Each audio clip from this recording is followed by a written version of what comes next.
Tinokuchingamidzai kuchechi yeChrist Embassy yepamhepo yatinoita muchishona.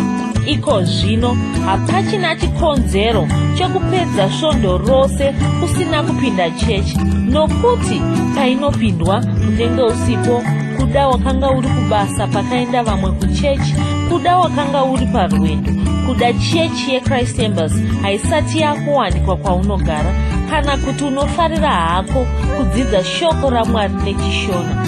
Ino ndiyo yave chechi yako. Chipinda tinamati.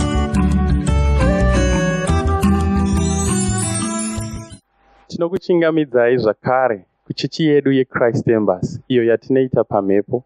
Ndinoimba tikuramba tichikura mushoko raMwari. Shoko raMwari rikuramba richiwedzerwa mukati meupenyu hwedu. Tinoti rambai muchikura mushoko raMwari, rambai muchidzidza shoko raMwari, rambai muchipinda chechi. Haleluya. Iko zvino yasvika nguva yekuti tinyengetere. Zvatiri kunyengetera toda kutenda Mwari. Sezvatakataura svondo radarika kuti tiri mumwedzi wokuzvisimudzira. Tiri kusimudzirwa apo tine tichinamata nedzimwe ndimi. Ticharamba tichinamata nedzimwe ndimi kunyanya mwedzi uno wose tichienda mberi. Toda kuti murambe muchikura mushoko raMwari. Mweya Mutsvene aramba achikuwakai mukati meupenyu hwenyu. Ngatinyengeterei. Mwari Baba samasimba, tinokutendai Jehovha, tinokutendai Jesu, tinokutendai Baba, tinokutendai neupenyu hwamunotipa, tinokutendai neukuru hwenyu huri kuonekwa mukati meupenyu hwedu, tinokutendai nenjere dzakadzama dzinoonekwa mumabasa edu, mumaitiro atinoita mabasa edu, nemuzita raIshe Jesu Kristu. Zita renyu samasimba riri kukudzwa nekuti isu vana venyu tiri kukura mushoko renyu, tiri kurarama upenyu hwamakatidaidza kuti tinge tichihurarama. Samasimba tinokutendai. Oh, Shekizona, Krize, Letrimaro, Kiate de Kuze, Granate de Interletrimaro Gabahastis, Lazoratia, Cruze, Litriga Border, Rika Telatriga, Mokatas, Kote Kimagrad, Maramanda, Shekete de Kozili, Grida Gomate Garani, Low Seli Trace, Litrimate, Nikons, Litriga Baro, Rile Kotebo, Alcatene Cris, Lazoristis, Anjula de Koto Craze, Latrimate, Neconzili de Catrimane Gar, Maraba Shekete de Kozili Grina, Liza Korea, de Kote Litriga de Kozili Gra. Tinokutendai Mweya Mutsvene. Tiri vana veminana. Minana iri kuramba ichiitika mukati meupenyu hwedu. Tiri kurarama muminana zuva nezuva. Upenyu hwenyu huri kuonekwa matiri. Vanhu vari kutotiziva nokuti isu tava vana venyu. Upenyu hwenyu ndo huri kuraramiwa nesu vana venyu. Tinokutendai samasimba. Takagwinyiswa neshoko raMwari. Male koze litriga bone riketele kraza bania tede interliri sode jila triskau. Kraza lo sote motene konzelete de kataligai. Kalo zute gibo gradeli. The lende gruze letriga bone riekete commercially. Koze grass the sovetens autikate de konzelete de katrimane gai. Moramanda shakate de kozele gra. Tinokutendai Jehova nemhuri dzedu. Tinokutendai nehama dzedu dzikurarama mushoko renyu samasimba. Mo shekite de kozele gra. Kalo zute gili grada. Londos monogrees avete digo deletrica actecorostes. Lo sorry carrier de kezele crima delegra. Mande lo soba de kozele gra. Lo zorekate de contelete de katriga de koto libre adegistes. Kalo zumete ne conzile de katrimano gallery. The li zute gibo grestes. Ila tregates aukita gobana kitene conzile de katrimari. Oh shaka mazonda kozele gra. Tinokutendai samasimba. Tinokutendai Jehova. Tinokutendai neutano huri kuonekwa mukati meupenyu hwedu. Tinokutendai ruzivo ruri kuvandudzwa matiri. Tinotenda samasimba. Maleize likotegare. Galo zute gimoria. Telegrize litriga bode rileketo gabadakra. Lozo kodia. That keize grease gabadiga hastis. Moramanda shaka mazonda kozole gredeli. Galei zute gibore gristis. Legorastis adajula de konse crimale garali. Lo sonde gete ni consile de katrimano gada broski. Roge Lisa, Greece, let the concile de Catriga Bedo Ricatella Grad, Magati Koshera Samasimba, Tinokutendai Jehovah, Mali go seke manigra, the lede grooves Zelibada Hastis, Likatoria de Kazel Trimakito Gabarali, Samasimba Tinotenda, Nemuzita Raishe Jesu Christ. Hallelujah, hallelujah, hallelujah. Tinotenda Mugu Atananis Mwende Muruku Kura Muguziwa Mwari, Muruku Kura Mukwanamata no Kwarumbiz. Hallelujah. Iko zvino taakudzidza shoko raMwari kubva mubhuku redu reRhapsody. Ngativhurei mabhuku edu tiverengere shoko raMwari tidzidze. Haleluya. Chidzidzo chedu cheRhapsody chatinopiwa namufundisi Kristo Yakilome. Musoro wenyaya unoti, ndiMwari vekudenga vazere rudo. 1 John 4:8 inoti, asingadi haazivi Mwari, nokuti Mwari rudo. Mundima iyi mune mashoko anoti Mwari rudo. Tinofanira kutarisa paupenyu hwaJesu. Tinofanira kutarisa pamabasa avakaita vari panyika pano, ndiko kuti tinzwisise mashoko aya. Jesu vakanga vari rudo. Vakanga vari rudo rwakanga rwabva kudenga. Pavari ndipo paionekwa rudo rwaBaba. Pavari ndipo paionekwa chaizvo zvakaita Mwari Baba. Mutemo waMozisi wakanga usingaratidzi Mwari serudo, waisavaratidza sababa vane rudo. Asi Jesu akazouya, vaitora Mwari sababa vavo. Izvi zvakashamisa vanhu. Havana kunge vakamboziva Mwari sababa vavo. Vaivaziva saMwari wemasimba ose. Havana kumbofunga kuti munhu wenyama angafambidzana naMwari vakadai. Vaingova Mwari vaigara munzvimbo tsvene-tsvene. Nzvimbo iyi yaisasvikwa nevanhu. Vaigara vari pakati pemacherubhimu. Vaigara vakakombwa nemwenje yaipfuta. Vanhu ava vaingoziva Mwari semutongi. Vakanga vasingazivi kuti Mwari vanogona kuonekwa. Vakanga vasingazivi kuti Mwari vanogona kubatwa. Jesu ndivo vakazotizivisa izvi. Jesu vakanga vari Mwari. NdiMwari vakanga vari kufamba mumigwagwa yepanyika ino. NdiMwari vaiwanikwa muupenyu hwevanhu. NdiMwari vaishanyira vakakuvara. NdiMwari vaishanyira vakanga vapererwa netariro.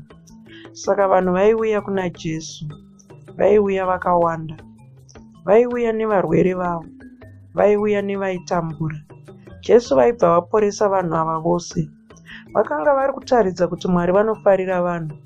Pane imwe nguva, Jesu vakanga vari musinagoge. Vakanga vari kudzidzisa. Mumwe mukadzi akabva apinda. Akanga akakombama musana. Saka akanga asingagoni kumira zvakanaka. Dambudziko iri raiva nemakore 18. Jesu vakadana mukadzi uyu. Vakamubata. Vakati kwaari, mai, wasunungurwa paurwere hwako. Tinoverenga mashoko aya muna Luka 13:12. Rudo ndirwo rwakanga rwashanyira mukadzi uyu. Ndirwo rwakanga rwamubata. Nokudaro akabva apora. Akapora pakare ipapo. Asi mukuru wemusinagoge haana kufara nazvo. Zuva iri rakanga riri reSabata. Haana kuona zvakakodzera kuti Jesu aporese vanhu musi uyu. Asi Jesu akamudavira. Tinoverenga mashoko avo muna Luka 13:15 kusvika 16. Vakati, imi vanyengeri, mukadzi uyu mwanasikana waAbhurahama. Wakanga akasungwa naSatani makore ane 18. Haazaifanira kusunungurwa nemusi weSabata pachisungo ichi here? Mashoko aya anotiratidza mwoyo waBaba.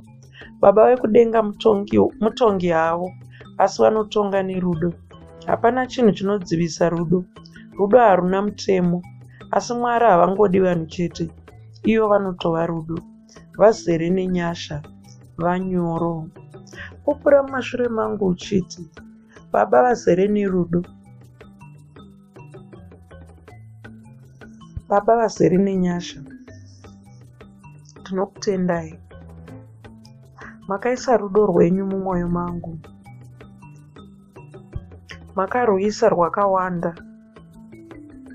Rwakaiswamo naMweya Mutsvene. Ndava kugona kuda vanhu sezvamunoita imi. Ndinoratidza rudo rwenyu kunyika. Nyika iyi iri kurwadziwa zvikuru. Iri kufa. Rudo rwenyu rwuri mumwoyo mangu. Vakawanda vari kubatsirwa nerudo urwu. Vari kubviswa muurwere. Vari kubviswa pakusuwa. Vari kusunungurwa kubva pazvinhu zvinovarwadza. Vari kusunungurwa paurombo. Vari kubva vapiwa utano hwavo. Utano uhu huri muna Kristu. Amen. Dzimwe ndima dzinotsigira chidzidzo chanhasi ndedzinoti Naomi 1:7, 2 vaTesaronika 2:16 kusvika 17 naJeremiah 31:3.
Haleluya.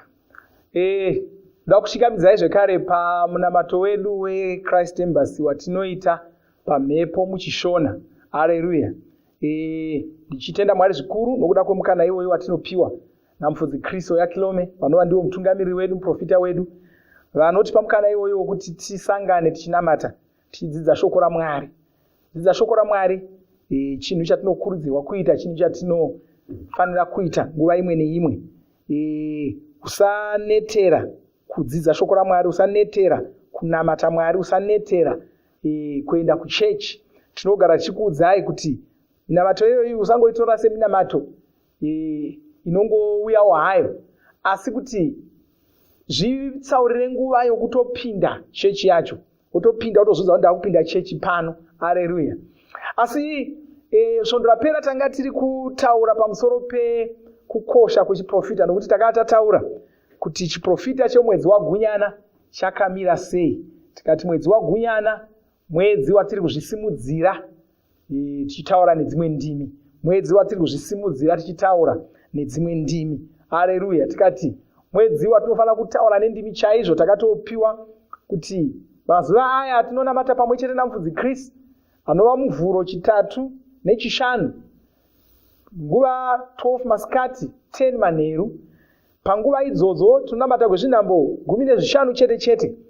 Nguva idzodzo mumwedzi unoyu tinenge tichingorova ndimi. Haleluya. Uye takavimbiswa kuti patinenge tichirova ndimi kudaro, tichitaura nendimi kudaro, kwai tinenge tichizvisimudzira nokuzvivaka nokuzvisimbisa. Haleluya. Iwewe unoda kuzvisimudzira, unoda kuzvisimbisa, unoda kuzvivaka, ungadarikwa sei nomukana wakaita saiwoyo. Haleluya. Saka ndoda kuti nditore mukana iwoyo, nokuti Mweya Mutsvene vatotiudza kuti mwedzi wendimi. Saka ndoda kuti titore mukana iwoyo kuti tidzidze pamusoro pekutaura nedzimwe ndimi. Haleluya.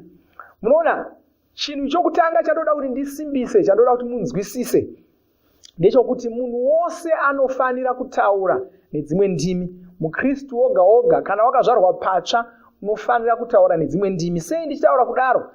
Nemhaka yekuti kune vamwe vanhu vanofunga kuti ndimi dzinopuwa vamwe dzichinyimwa vamwe. Vanoona sokuti ndimi chipo, kuti une chipo chake chezvakati, uyu une chipo chake chokuimba, uyu une chipo chake chokumanya, uyu une chipo chake chendimi, uyu une chipo chake chekuprofita, uyu une chipo chake chokudai. Ayewa, kana Bhaibheri richiti kutaura nendimi chipo, harisi kureva kuti chipo chinopiwa vamwe chichinyimwa vamwe. Rinoreva kuti chinhu chausingagoni kuzviitira iwe wega, chinhu chinouya kana Mweya Mutsvene vauya pauri. Mweya Mutsvene vakauya muupenyu hwako, ndo vanouya vachikupa unyanzvi ihwohwo hwogona kutaura nedzimwe ndimi. Saka unyanzvi hwokutaura nendimi, unyanzvi hunobva kuMweya Mutsvene, ndo zvazvinoreva kana tichiti chipo. Haleluya. Kureva kuti hausiwe wega unozvidzidzisa kuti ndoda kutaura nendimi, wozvidzidzisa kusvika wagona ugomira pana vamwe uchiti ndakutaura nedzimwe ndimi. Zvakangofanana neruponeso. Bhaibheri rinotaura richiti kwanzi ruponeso chipo, upenyu husingaperi chipo, kwanzi chipo choupenyu husingaperi.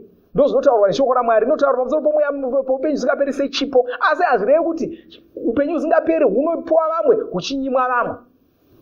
Upenyu husingaperi hwakapiwa vanhu vese. Hapana munhu anogona kuti ini ndakanyimwa upenyu husingaperi. Kana uchihuda huripo, hwakakumirira, hwakatonyorwa zita rako. Ndo zvimwe chete nendimi. Kana uchida kutaura nedzimwe ndimi dzako dziripo. Regai ndikuverengere Marko 16:17. Kwanzi zviratidzo izvi zvichava navanotenda.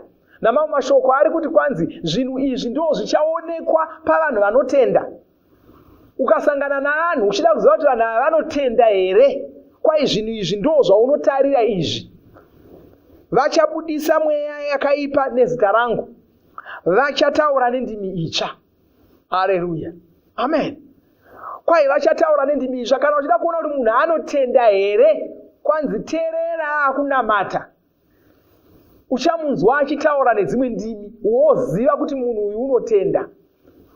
Ukamuona asingatauri nendimi achinamata, haleluya, wova nomubvunzo, iva nomubvunzo kuti unotombotendawo here yeyu. ndo zvinotaura neshoko raMwari. Mwari vanotarisira kuti munhu wose ataure dzimwe ndimi. Regai ndikuverengere zvekare kuna Mabasa avapostori chitsauko chechipiri ndima yechina. Iya yatinoziva yekuburuka kwakaita Mweya Mutsvene vachiuya pavadzidzi vaJesu. Vakanga vakaungana vari 120. Kwanzi Bhaibheri rinoti kwanzi pandima yechina kwai vose vakazadzwa noMweya Mutsvene, vose, hapana akasara achinjeva achitarira kuti zvii zvaitika kuna vamwe vangu. Vose vakazadzwa noMweya Mutsvene vakatanga kutaura nedzimwe ndimi, vose. Haleluya! Gungano rose. Kuda uri mufudzi wechechi, haufaniri kuva nevamwe vatendi vanenge uchiti muchechi mangu ndina vamwe vatendi 5 vasingataure nendimi. Aiwa, vose ngavataure nendimi. Vose vakazadzwa noMweya Mutsvene vakatanga kutaura nedzimwe ndimi pavakapiwa napo noMweya kureva. Chikonzero ndokusaka kutaura nendimi chiri chipo kwai vakataura nendimi pavakapiwa napo. Sokupiwa kwavakaita changa chiri chipo, asi vose vakachiwana. Ndikai ndikuverengere zvekare kuna Mabasa avapostori iyoyo, Mabasa avapostori 19. Tinowana zverimwe rungano ipapo. Haleluya! Pauro wakasangana nehama dzanga dziri 3.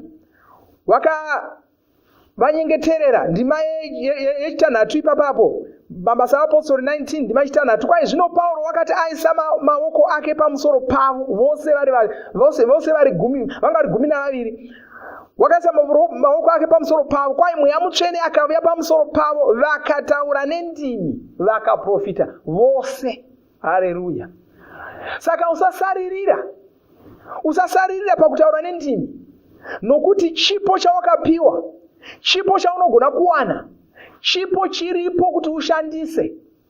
Uye usati inini handina basa nendimi. Oti hauna basa nendimi sei? Mwari ndo vanhu vari kukupa ndimi idzi. Unofunga kuti Mwari ibenzi here vanokupa unyanzvi hwekutaura nendimi? Vanoziva kuti nemhakei uchifanira kutaura nedzimwe ndimi. Vanoziva. Haleluya! Mwari ndo vakakupa nzeve, Mwari ndo vakakupa mhino, ndo vakakupa muromo, ndo vakakupa nyangwe zvigunwe, nyangwe nzara, nyangwe vhudzi. Mwari ndo vakakupa zvose izvozvo. Hazvina kunaka kuti utange kubvunza nhasi kuti ini ndinofunga kuti ruoko rwandisi haruna zvarunondibetsera, rega ndirubvise. Haleluya! Aiwa, wakutokanganisa. Mwari ndo vanoziva zvose. Kunze kwokuti kuda hautendi hako kuti Mwari ndo vanoziva zvese. Mwari ndo vanoziva zvose. Vakakuvimbisa zvinhu izvi. Vanoda kuti uwane unyanzvi uhwu, vanoda kuti uwane zvinhu izvi. Haleluya!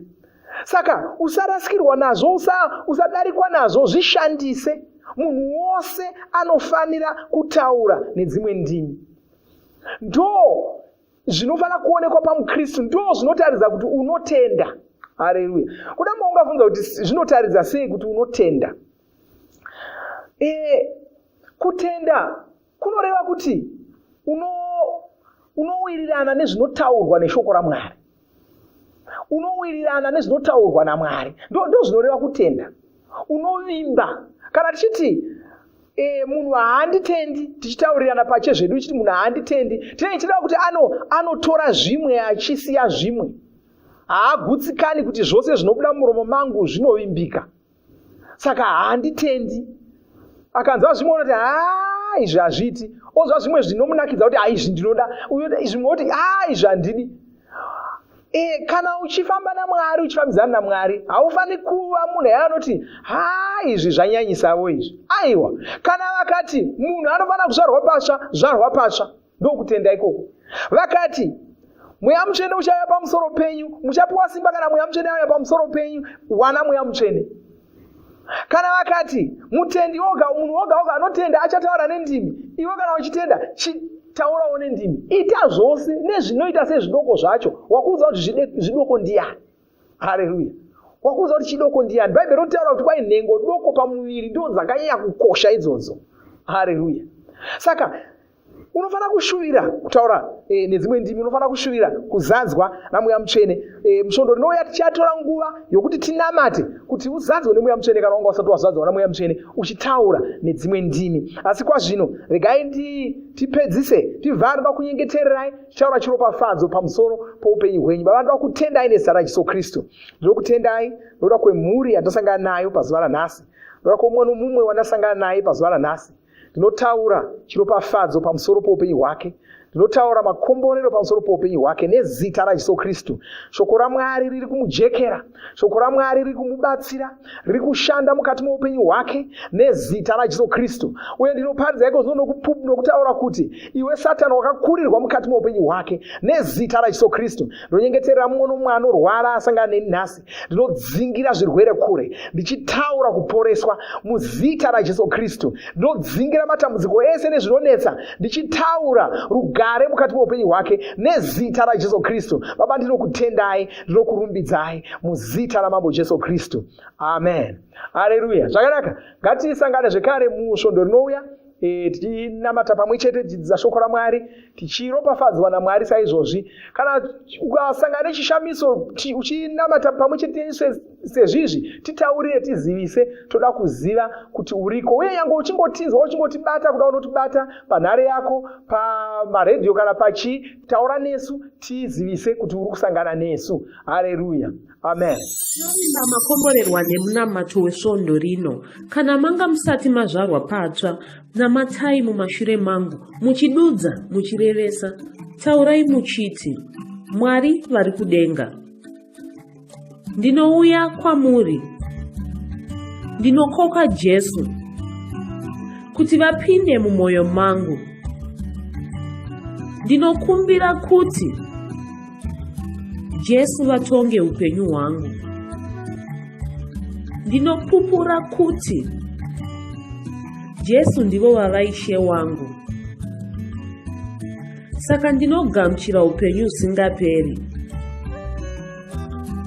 mumweya mangu. Ndazvarwa patsva, ndava chisikwa chitsva. Ndinokutendai. Amen. Makorokoto mazvarwa patsva, tinokugamuchirai muchechi yeChrist Embassy. Titumirei zita renyu nekwamunogara. Munogona kutumira iri SMS kana WhatsApp pa 0772 215 kana kutuma tsamba pa shonaror@gmail.com. Muchida kupa mpiro yenyu neEcocash, rovai namba *151*2*5*58222 motevera zvinenge zviri kutaurwa neEcocash ipapo. Kana muine nhare dzemazuva ano, munogona kushandisa KingsPay kupa mpiro yenyu. Shandisai kodi inoti TNIOG nemavara makuru. Tinoda kukuzivisai zvinotevera: mwedzi waGunyana, mwedzi wekuzvisimudzira, tichitaura nendimi. Panguva dzose dzatinonamata pamwe chete namufudzi Kristu, tinenge tichitaura nendimi chete. Tinenge tiri kuvaka upenyu hwedu, kusimbisa mweya yedu nekuvandudza upenyu hwedu. Kubva musi wa28 kusvika 30 Gunyana, tinenge tiine musangano wevatungamiriri nevatsigiri veshumiro. Musangano uyu unenge uchitungamirirwa namufudzi Kristu, unenge uri kuSouth Africa. Tizivisei kana makasununguka kuenda. Kubva musi wa19 kusvika 21 Gunyana, tichange tiine inonzi Rapathon. Tinenge tiri kupemberera Rhapsody, tichikurudzira vanhu kuti varitsigire pamwe nekunyengeterera mabasa ari kuitwa neRhapsody pasi rose. Chirongwa ichi chichange chiri kubuda pamaTV eLove World ose. Rongai kuti bata pamazuva aya. Tinokurudzira kuti musadarikwe nezvidzidzo zveRhapsody. Zvidzidzei kuti shoko riwande mamuri, mugone kumirisana nezvinhu zvinonetsa muupenyu. Tinodavo kuzivisa vane nhare dzeEconet kuti *205# yava kushanda. Rovai nhare idzi muwane Rhapsody panhare dzenyu zuva rimwe nerimwe. Kunyangwe musiri paWhatsApp, munorova *205#. Musarudza daily devotional, subscribe Shona Rhapsody muchishona. Munamato uno munoubata paWhatsApp, paradio pa YouTube panoti Shona Online Church, pa www.ce-shonachurch.org nepa vcc.rhapsodyofrealities.org. Tinokumbira mutizivise kana muri kutibata pane imwe yenzvimbo idzi. Kana pari pa internet munogona kunyoresa muchitipa zita renyu, kana pari pa WhatsApp tinyorerei tigopota chikutumirai zvimwe zvidzidzo, kana kutitumira SMS pa 0772 166 928. Ivai nesvondo rakanaka. Mashoko eupenyu auya mutauro wako, hakuna anosara.